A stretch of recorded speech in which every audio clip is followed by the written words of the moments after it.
Hi everyone. In this video, I'll guide you through making requests and accessing data. Before we begin, ensure you've completed the steps from the previous videos. First, click the three dots and navigate to the semantic model. Next, go to File and then Settings. Now, select Parameters. You may either request recent or historical data for each data type included within Industry Economics Worldwide. UC relates to utilities cost data, while LF relates to plant location factors. Finally, CI denotes the plant construction costs indexes. To access the most recent 13 data points, fill in the UC, LF, and CI data request parameters.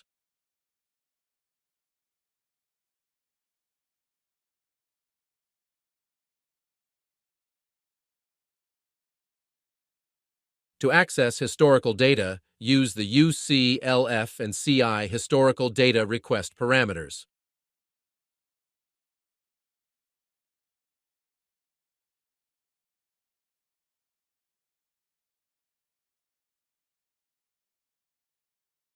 All requests include forecasts when available. Here are some important points.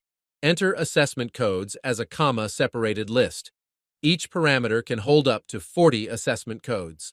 And historical data availability depends on your subscription plan. You also must fill in all parameters. If you don't need to make a request, enter a hyphen in the corresponding data request parameter. This is especially important if your plan doesn't cover historical data, and leaving parameters empty or requesting data you're not entitled to will cause an error. Finally, once the parameters are correctly filled, click Apply.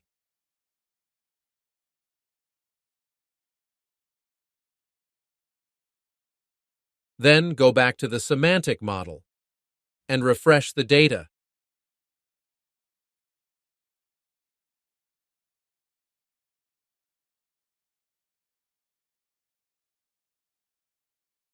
Go to the dashboard and refresh the visual if necessary. The requested data is now ready to view. In the Data or Historical Data pages, you can filter the results.